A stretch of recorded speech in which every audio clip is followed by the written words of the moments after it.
Welcome in, everyone.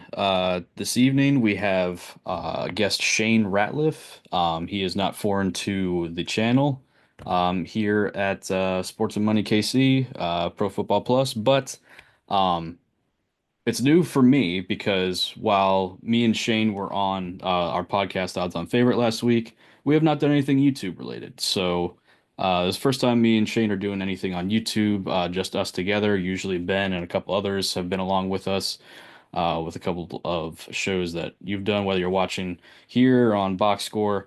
Um, we're glad to have you in. We're talking the Commanders' schedule. It just got released about 2 hours from the time of recording, and we are just here to give you our reactions to the schedule and a few other things. So we hope that you enjoy the ride. If you have any thoughts on the schedule or anything like that, leave in the comments section. We will reply to it as uh as your comment. Shane, how are we doing this evening? Good to have you on. We're doing well. Thanks for having me on, Robertson.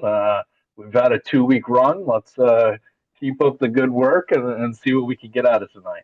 Yeah, absolutely. And Ben will be back soon doing YouTube videos and stuff with me and him on our regularly scheduled stuff. We're gonna be putting more. Me and Ben are gonna be putting more on this YouTube channel than normal going forward. But we hope that you subscribe if you like this kind of content.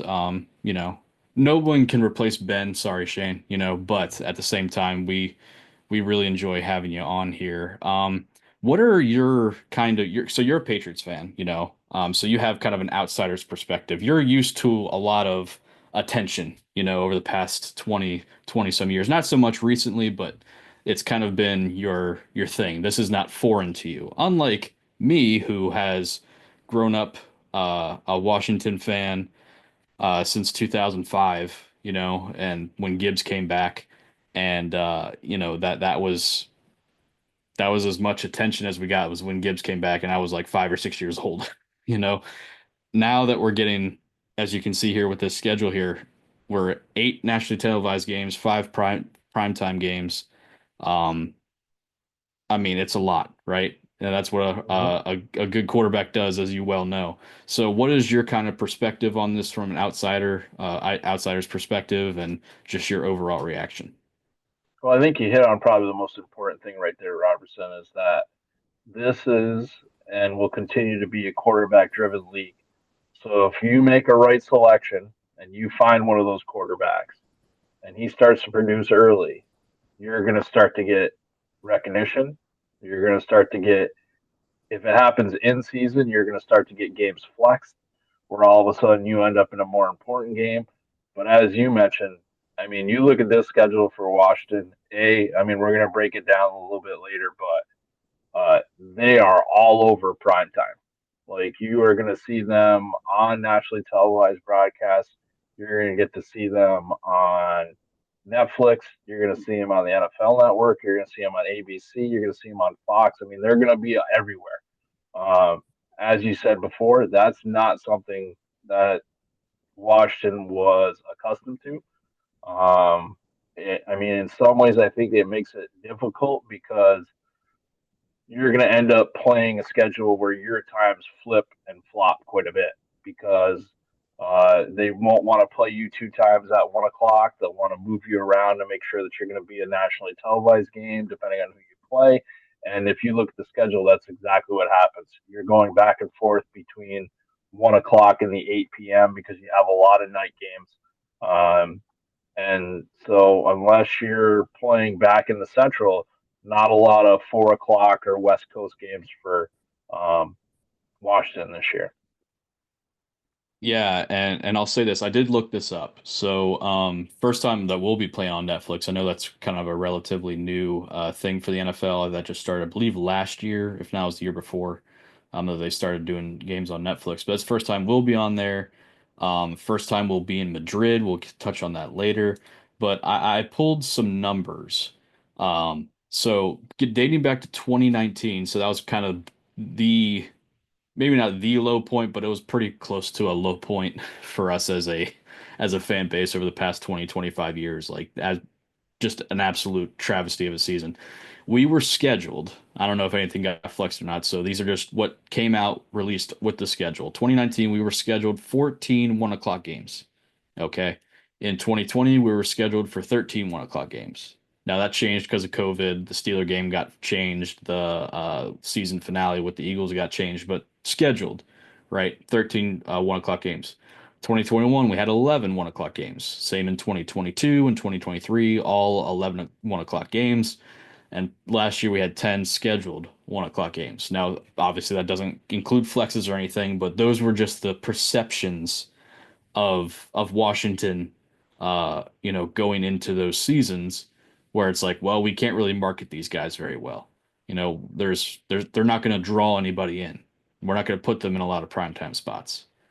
This year, we have six scheduled 1 o'clock games. And I'm looking at this one and I see the Dallas game that can get well, that one can't get flexed because that's on Christmas Day, but the one with Philly on 12/20 that could potentially get flexed to, like a Sunday game or Sunday night game. Maybe not because of the Christmas Day game, but that could maybe still get flexed. The week 18 that can get flexed into something, and week Mm-hmm. 14 against the Vikings that could get flexed. If the Vikings are, you know, JJ McCarthy's like on fire and it's a kind of a wild card race, I could easily see that getting flexed to a 425 or even the Sunday night game depending on what's going on that week, but Mm-hmm. there is a lot of potential for this. So we have six 1 o'clock games scheduled, five primetime games, three additional nationally televised standalone games, and then three 4 p.m. starts. And looking at those, only one of them is due to a time zone issue, and that Mm-hmm. when we're going out to LA to play the Chargers. The other ones, I mean, we're at Dallas, so those are usually around 4:25, but still, that could be a 1 o'clock game. And then you have Detroit, which that's a standalone doubleheader game on Fox. So I mean, the NFL is clearly like, yeah, we need to get these guys in front of the national audience, and that is foreign to me. Like that's just not a thing that we have dealt with in the past. And Mm-hmm. as a fan, at least the younger fan base, I would consider myself part of the younger fan base. I'm happy about it. I'm it schedule wise, it's like, okay, I gotta schedule my weekends and stuff around this now. But like, man, it's awesome to have this. Where it's like we're finally getting recognized because it's worth being recognized. Jaden Daniels has Mm-hmm. been that guy. So I'm ecstatic about it. Well, I mean, from like you're saying with the young fan perspective, Robertson, I mean, if you were a Washington fan before, most seasons, if you don't have NFL ticket, you're maybe seeing Washington play Dallas, but you're certainly not going to catch any other games. Yeah, Where I live, you'll see them face the Giants because Fox will play a Giants game regardless of anything else in my neck of the woods. But this year, I mean, you probably could make a case, especially, anywhere other than if you're in a blackout region, you could legitimately watch a Redskins game or, a Washington game every single week yeah, because they're going to be prime time, and Fox is going to pick them as the more interesting team if you don't have a regional game being played. So, um, yeah, I mean, if I'm a fan of Washington, I think not only if you're looking from a betting perspective, but from the NFL perspective, they're saying Washington's going to be a moneymaker for us. So we're going to make sure that Jaden Daniels gets played as much as possible. We're going to show that all you need to do is be a great ownership group and see how easy it can be. And I'm sure that Roger Goodell will push that as well because I think he's gonna push that story more this year than they did last year. Last year was, hey, we really came out of this, and Jane Daniels caught on fire, and it's a little bit of a mystique situation. I think this year they're gonna go full boat in culture change. Look at what this team can do. Look at how you can set yourself up if you put the money in and you reset the standard. Um, Goodell loves to be able to stand behind that shield and beat that drum. And Washington, for a good number of years during his reign, has been one that that ownership group has been a thorn in his side, and I think it's one that he's very happy to have out. And then to have a winning team just helps him to be able to push that forward in the type of ownership groups that they're going to reach out to in the coming years. So we'll get into the ebbs and flows of the schedule here in a few minutes, kind of deep dive into that here. I did want to get your opinion on the international game in Madrid against Miami. So Mhm. I was listening to Rich Eisen earlier today. Dan Quinn was on the Rich Eisen show earlier today talking about, a variety of things.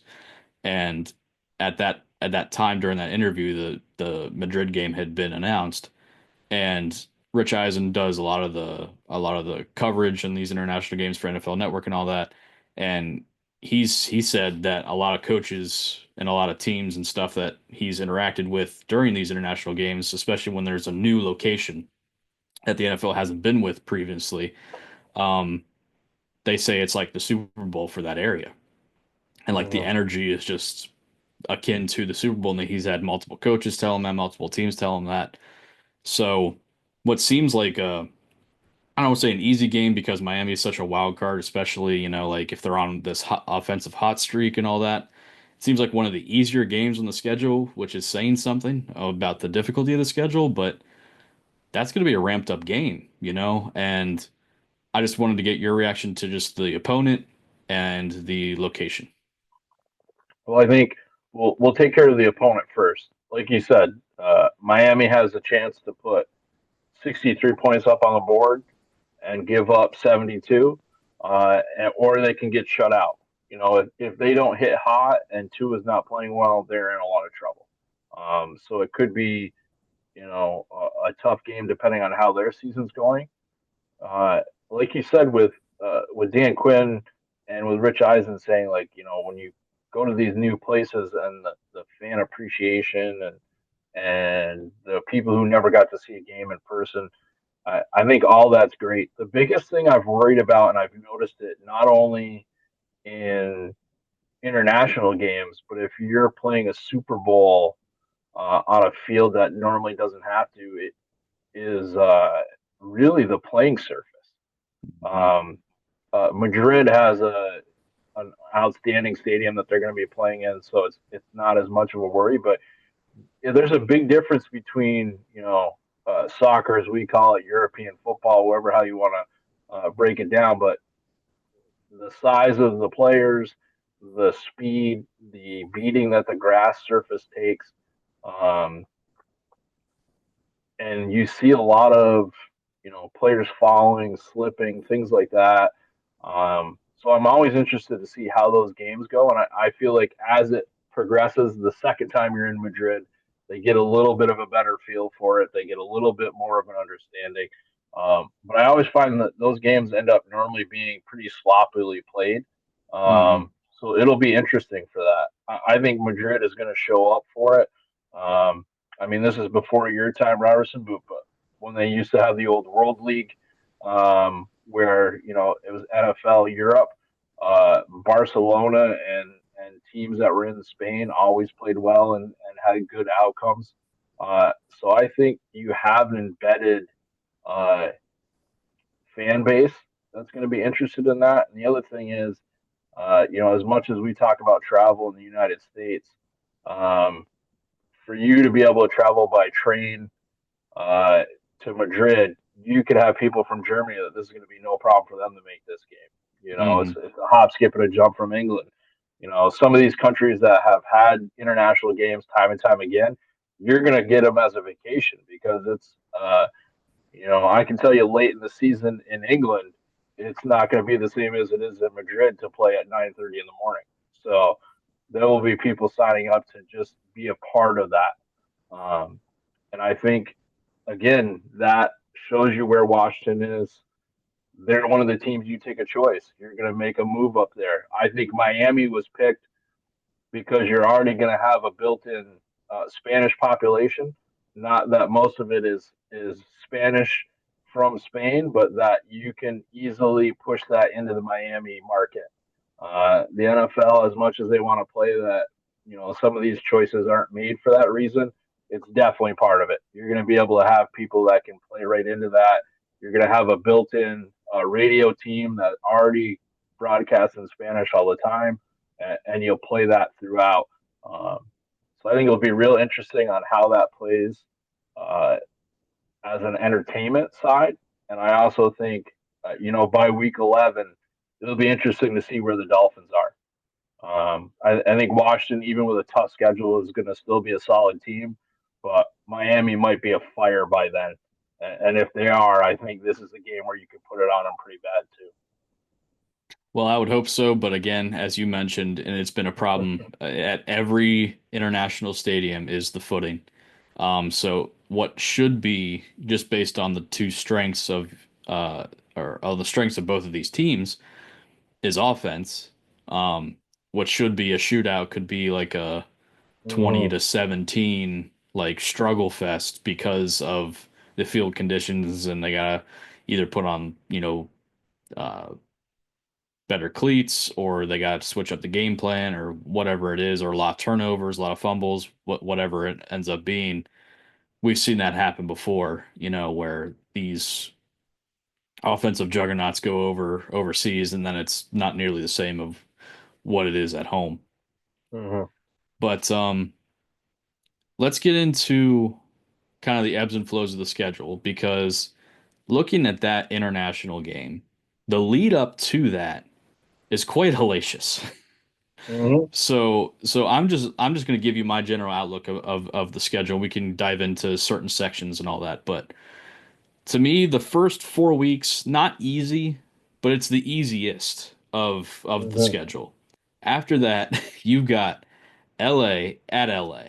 You got Monday night, which is going to be a high kind of emotion game because of what happened last year against the Bears, the Hail Mary game. So, they're going to be amped up. And that Hail Mary play is going to be played ad nauseum the entire, Wednesday to Sunday or, Monday evening. It's going to be played ad nauseum and it's going to make people sick. They're going to be sick of watching it. Then you got a division rival against Dallas in Dallas. Okay. You got Kansas City then again on Monday Night Football. So that's 2 short weeks that you're playing. Then you're playing Seattle, who again be a I don't want to say a cakewalk. It might be an easier game because I just don't believe in Sam Darnold. Hmm. But a Sunday primetime game on a shorter week, not a complete short week, but a shorter week because of Monday night against Kansas City. Then you got Detroit on a Sunday afternoon or Sunday evening, and then you got, I mean, that's a brutal schedule. It's gonna be a slugfest against Detroit. Whether they're healthy, not healthy, whether we're healthy, not healthy, that's gonna be a slugfest. And then you gotta get on a plane and get settled in to face, I would say right now an unknown in Miami. And what should be a shootout could end up being like we just said, So that is a tough lead up to that international game where energy is going to be high and all of that we just talked about. Yeah, I mean, when you're talking about how tough from like week 5 to week 10 is, I would say it's absolutely brutal until you look from week 13 to week 18. And then you go, well, they didn't do us any favors here either. Um, you mentioned it, and we talked about that change in time for those games too. Chargers is going to be a physical game. Yeah. Uh, you're going to go to your first. It'll be your first Monday night game, and you get the Bears. Uh, and with the Jaden Daniels versus William, where are we looking in this quarterback situation? Can the Bears offense wake up? Are they going to be a much better team? Kansas City, as much as people who aren't fans of Kansas City wants them to just die and go away, that's not happening. So you have to be ready for them. Dallas could be a terrible team, and they're still going to play against Washington. Hmm. So you're not doing yourself any favors in that. Like I said, you look at the end of the season, uh, Denver's going to be good. Minnesota has a chance if JJ McCarthy can play up to level. they can be dangerous. I think the Giants are still going to be weak, but again, it's a divisional game. They're going to play well against you. To have to face Philadelphia, the Cowboys, and then Philadelphia again to end off your season is absolutely horrendous if Yeah. you're a Washington fan. Yeah. We're going to play the best team in ours back to back. We're going to play our hated rival on Christmas Day, and we get no break, and we go right back into the number one team. Like it's a tough end of the year, and it's going to be one of those ones where you hope if you're Washington, maybe that game, that Week 18 game, maybe nobody plays for both teams, Yeah. where you kind of already got it situated, and it's like, okay, um, we're both going to agree that nobody's going to get hurt, and we're going to make it to the next. We'll make it to the playoffs and see what we can do.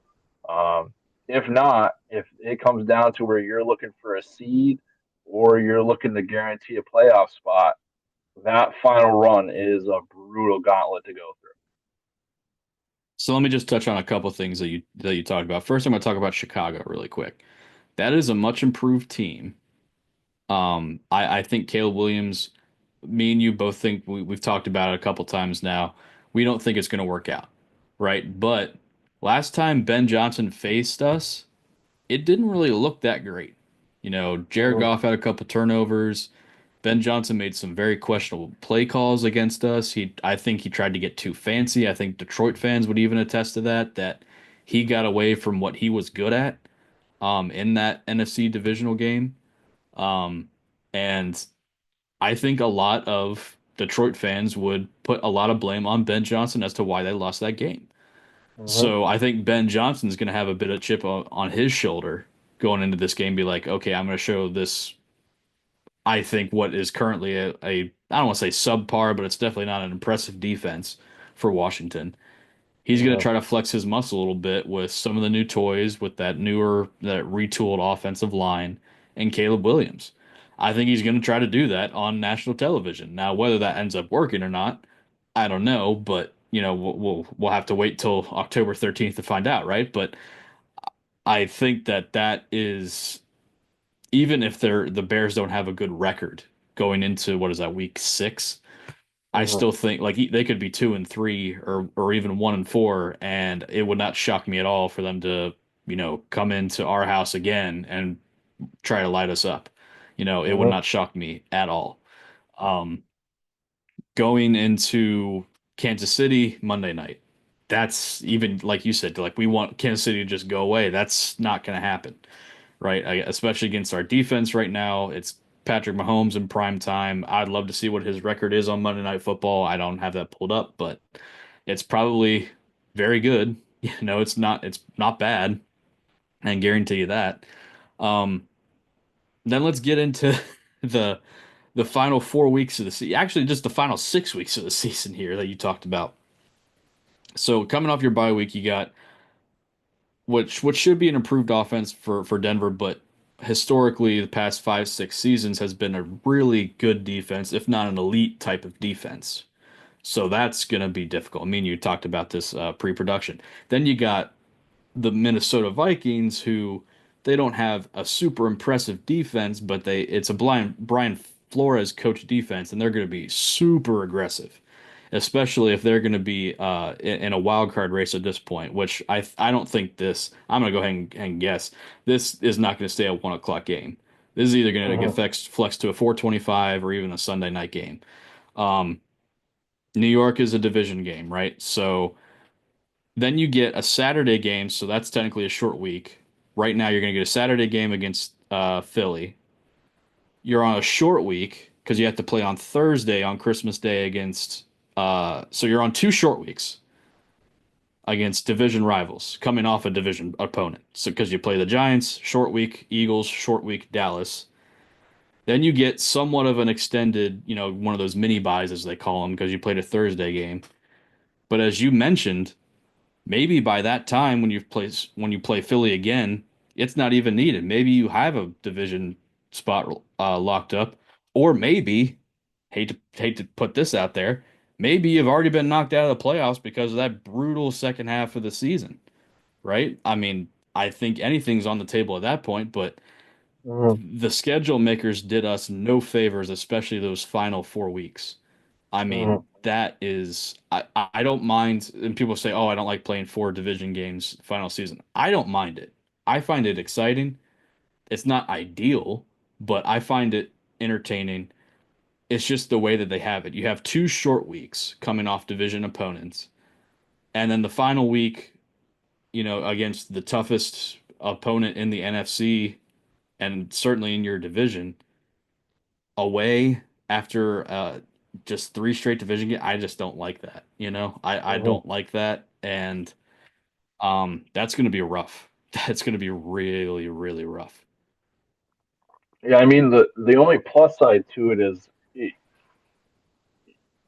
three out of those last six you at least have home, and the two short weeks are home weeks. Yeah, So I mean, you have that, but like you said, I don't think any favors were done for Washington on this one. I think, and you know this as a Washington fan. I mean, Dallas can be absolute. Those two teams can be absolutely terrible, and against each other, especially on a Christmas game, they're going to go at it.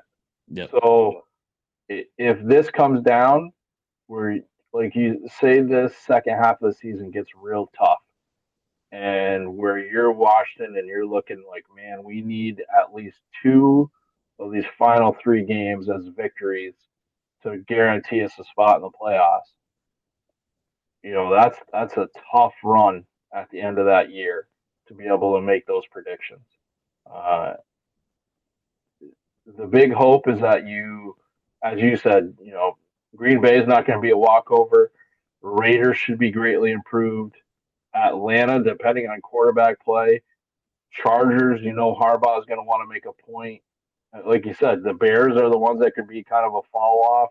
Same thing with Miami, but there's no, weak Susan that you're looking for where you're like, oh man, we're going to put 45 up on them and we'll get everybody out of here and it's going to be a nice victory. This is a tough schedule, and I think it will definitely test the mental side and see how Jaden Daniels develops another year in the program. Um, I think the interesting game is going to be Chicago. I think you're dead on, Robertson, about Ben Johnson. I think he's one of those coordinators that likes to be called the smartest man in the room. And the yeah. problem is when you're a coordinator like that is that sometimes you'll just make dumb decisions because you're like, hey, it's worked before, it's going to work again. I'm smarter than the defensive coordinator. And I think when Ben Johnson gets in trouble is exactly like you said, when he starts to get too cute because he goes, we can score two touchdowns back to back.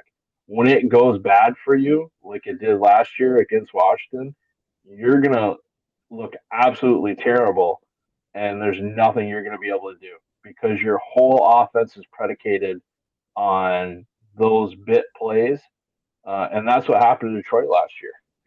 They had all the components to where you could have just marched it down the field, but when they weren't getting big chunk plays and Washington could go after them, and Washington was scoring quickly, you're going to get down by a lot of points, and then that cute stuff really ends up haunting you when it goes bad. And Goff had a terrible game that game, and I think Ben Johnson, like you mentioned, probably his worst game call on the season. Yeah, and you can even kind of put that game specifically if we want to talk about that for a second. Most of the NFL kind of adopts the first 3 or 4 weeks of the regular season, which right or wrong, I completely disagree with it, is it's the preseason because since starters and or most Mm-hmm. starters don't play in the preseason. So Ben Johnson and Caleb Williams are going to have 5 weeks under, or I don't know what their bye week is, but they're going to have at least 4 weeks under their belt, probably 5 weeks. I don't know what their schedule is, but they're going to have their quote unquote preseason out of the way. They're going to start working out some of the kinks. They're going to have a longer week because it's a Monday night game. And they're like, okay, we can put a little bit more time on this opponent. And let's maybe not try to lose on a Hail Mary and make sure we're technically sound. And I'm sure that's going to be stressed all week long is, hey, we need to be technically Mm-hmm. sound. And if we want to pull off some of these trick plays or, just try to outsmart these guys, then we need to be technically sound and all that. So they're going to work out some of the kinks that show up in the first 4 or 5 weeks, and that kind of scares me because if Caleb Williams were to work out with a Ben Johnson, I mean that's a scary thought, you know. Mhm. I don't think it ultimately will end up work out, but that doesn't mean it won't for 1 week or for one game. I think if you're a Washington fan too, the other thing that scares you in this situation is, and, and I think in this talk, you kind of have to eliminate Philadelphia. I think both side, offensive and defensive lines, uh, super physical, super dominant the last couple of years. But of the rest of the schedule, the team that's going to try to physically punish you the worst is going to be the Chargers. And for you to have to fly to LA, play that what I imagine is going to be a drag out game, and then have to go into that Chicago game again. It's you're playing with fire to have to get yourself up for that game, get ready to go. Your first time on Monday Night Football, and try to work out the kinks. Um, because other than the Giant, like I think that first game, the Giants, you can kind of do what you want, and I think you'll out talent them. Uh, Green Bay is not a bad team. Like I said, the Raiders could be the surprise this year. Yeah. Atlanta, I trust that they're going to make mistakes and they'll lose games. Doesn't seem to matter to me who's playing quarterback. Um, they'll find a way to lose when it's needed. Uh, but I mean, I'm a Harbaugh guy to begin with, but he has really set his star to Justin Herbert and said, it's my job to put this guy in the Hall of Fame. And if I don't do it, then I've been unsuccessful. And the way he's going to do that is by running the ball and play action and trying to beat teams down. Um, so if that's the game that I have to travel to and take a physical beating to come back and play the Bears, I mean, we've hit on it time and time again. They for the schedule maker for this to be his retirement season, he did no favors for Washington. So I don't know if he's got a grudge against them or what's the reason, but his final schedule for the NFL, this is a rough one for Washington.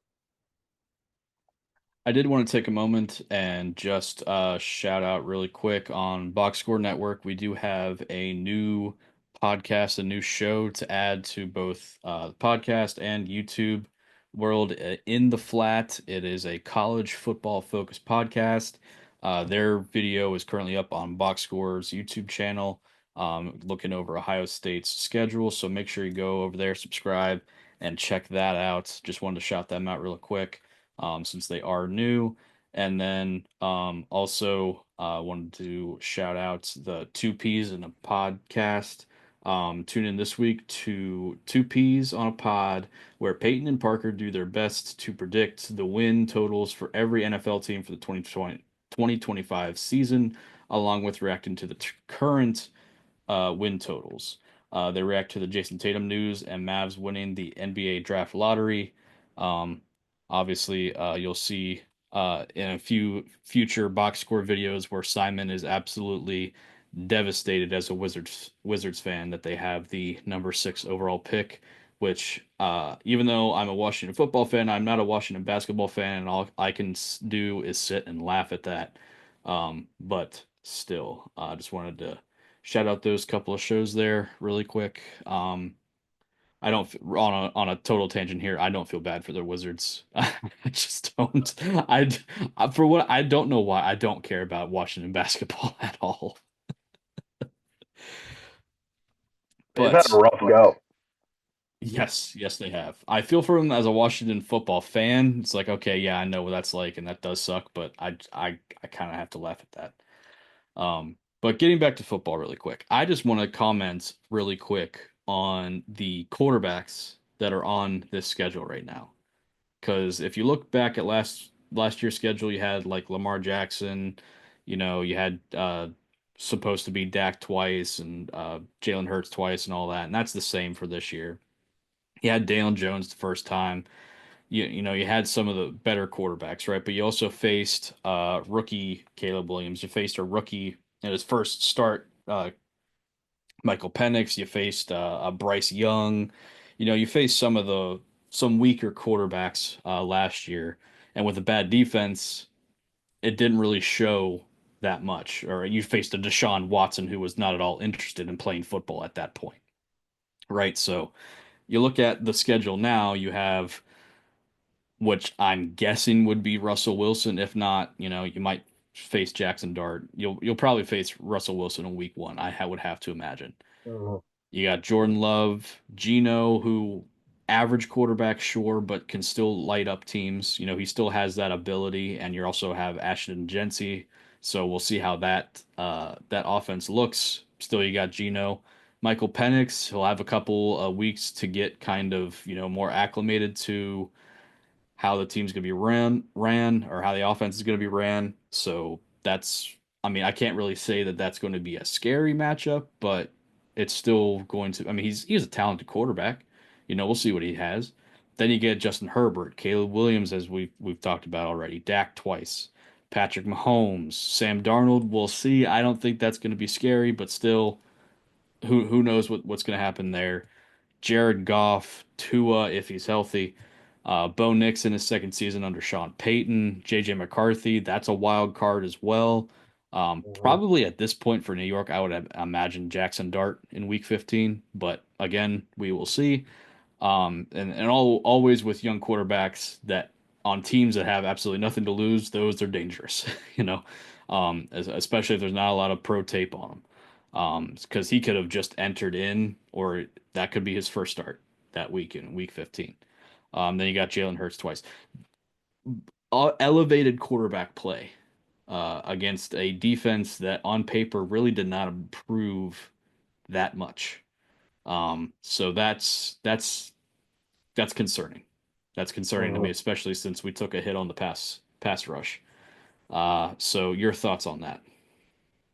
Yeah, I mean, like again, you're gonna get your best show, and uh, I mean, really, other than changing out Lamar Jackson, Mahomes, Herbert, Dak, wherever some people are on him or not, Jalen Hurts, you're gonna have, and Love played great for them when he was healthy last year. So Hmm. you don't really have like you mentioned, the ones you don't have that many terrible ones, and you have ones that have what like Geno it can still lead a team to 8-8.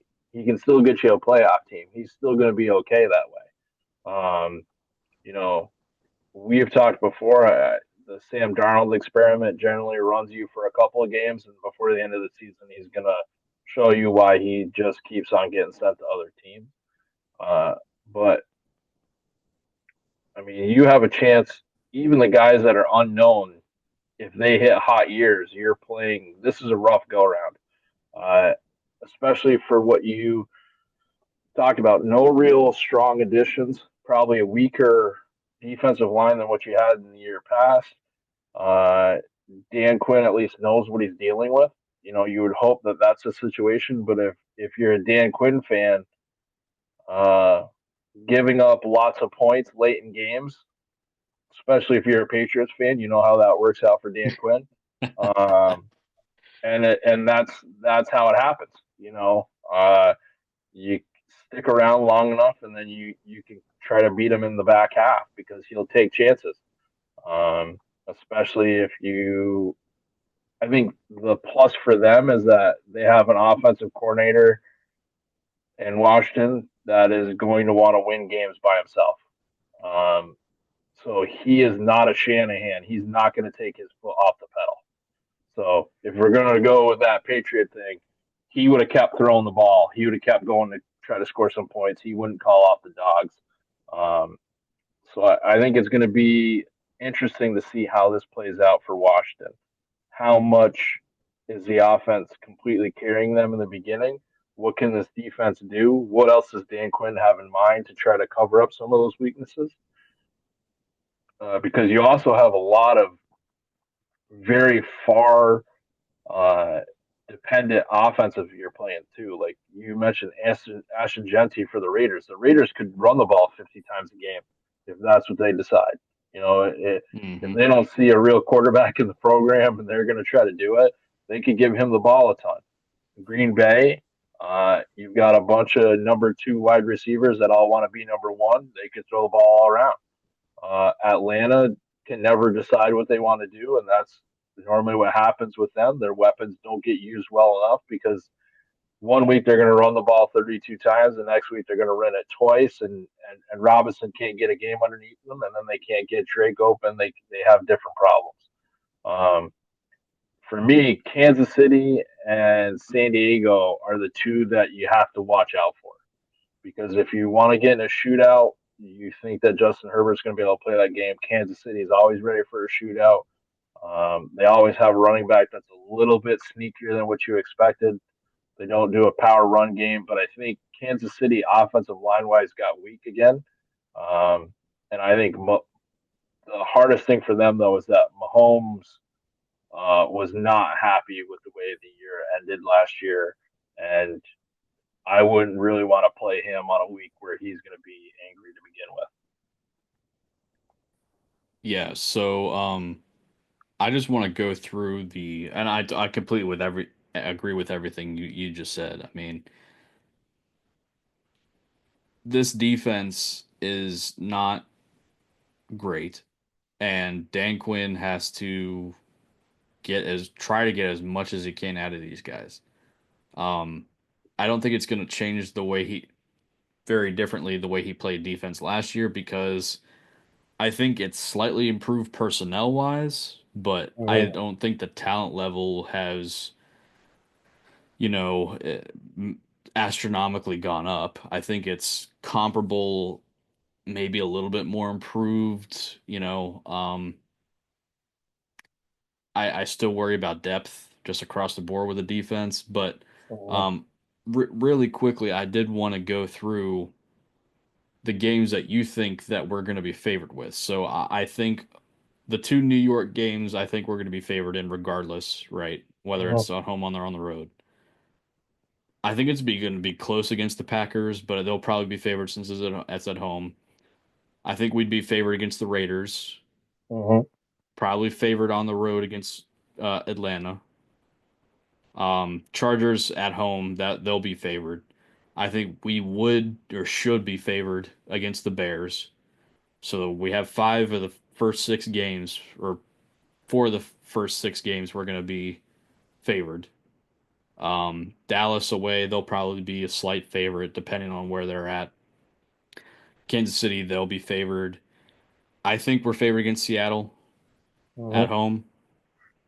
So that's five of the first nine. We're favored. Detroit, that one's going to be tricky at that point, but I think we would have a slight, you know, edge against them just according to Vegas. So that's six. I think we'd be favored against the Dolphins and Madrid because that's kind of a neutral site game. Denver, I think we would be favored. Vikings, again, depending on what JJ McCarthy is, but I think we'd be favored there. Like I said, New York. So that's 10 of the first 15 weeks we're favored. And then I think we'd be favored at home against the Cowboys. It's going to be close against Philly, but they would probably be favored, and then they'd also be favored away. So if we think that it's going to go the way we think, if you try to think like Vegas for a second, we would be favored in 11 of our games. That's I don't remember the last time we even got close to that number.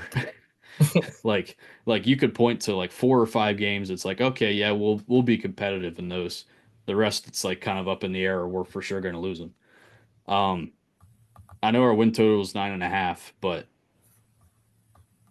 I mean that's possibly going to be favored in 11 games in a season. That is, man, that's hard for that to sink in for a Washington fan. Yeah, like you said, I mean, I think it puts you in a spot where you haven't been. Um, and I think it plays out the way you talked about it too, Robertson. The ones that are going to be close are more going to be because you're the away team and it'll be side to side. I think the only ones that you really wipe it away is like Philadelphia, unless something drastic happens. They're going to be a the pick to win every single week. Um, Kansas City again, like you said, that they can be dependent. But I think they're going to be favored. I think Washington is going to be a Vegas favorite for a while, and definitely for this year. All right. Any other thoughts on the schedule? Did you have maybe a win total predict? We won't go game by game, but just kind of a win total for the season. Hmm.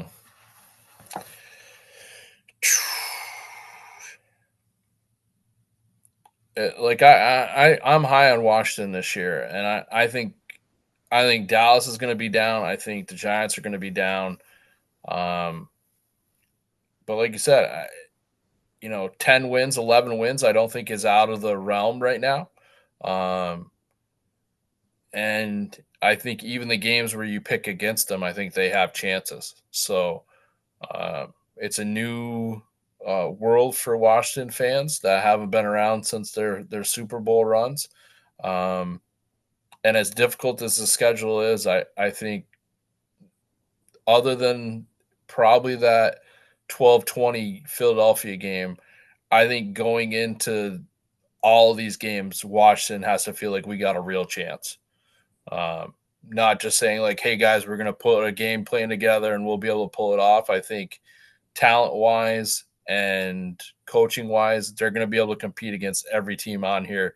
Um, I think like the rest of the league, Philadelphia is going to be the one that can try to put them in that doormat position. But I think Washington's going to have a heck of a year this year, even with this difficult schedule. I sure hope so. I mean, I'm optimistic for sure. Um, but my concerns overall are the defense, and then I this is a conversation for another video, but I don't want to guarantee that Jaden Daniels is going to have a follow up performance and be even better his second year. Mm-hmm. I feel like that is overall a premature, or I don't want to say ignorant, but it's like, okay, we've seen quarterbacks have good rookie Yeah. seasons, and granted, we never saw anything like what Jaden Daniels did last year, right? But at the same time, we have to acknowledge that sophomore slumps are real. They can happen. They usually do happen in some form or fashion, and I don't know that Jaden Daniels would be immune from that. Yeah. So I feel like that is something that needs to be considered. I don't want to say it's likely because I don't know that it is, but just the possibility of us taking a step back and Jane Daniels taking, I'm not saying he's going to struggle, but there's going to be times where he's probably going to look not like himself. And then I still have, I think most fans do. But his injury concerns are still very much in the forefront of my Mm-hmm. mind. So this could be a disappointing season because of the harder schedule, because the defense is what it is, and because Jane Daniels either could get injured because of his frame, or he just takes a step back because of a sophomore slump. And this team currently is built to be Jaden Daniels dependent. There's not really much in terms of a reliable run game or a reliable defense. So it's Jaden Daniels making everything happen. And should he get injured for an extended period of time or he takes a step back, I don't know that the team can survive that and come out with more than 9, 10 wins. Mm-hmm. I would doubt that. I would, on full strength, I'm questioning whether they can win 11 games, right? So I think it can happen. I don't know that it's a certainty. So, um, but I'm optimistic. Like I think he's going to take a small step forward, and I think that it's gonna result, in or good results. So, um, yeah, I I I'm optimistic. So. Yeah. Unless you had Yeah. anything to add, I did want to get into another topic that's not football related necessarily, unless you had something else to add. Well, I think just to wrap up what you just said, Robertson, the only other team that I can see that would kind of want to poke holes in what you just talked about, I'm sure there are some Texans fans that would love for you to go through what they went through last year, where your second year quarterback is a God's gift to the team, and then Hmm. things go sideways, and the season can go downhill from there. Like you said, I think Washington is set up more for that not to happen. Um, but you're like you said, sophomore slumps are a real thing in the NFL. It's not a it's happened enough now to where you just don't go, hey, maybe it's going to happen. It's there. There's a true regression. Um, and normally, the better you play in that first season, it's more likely that regression will happen just by sheer statistics.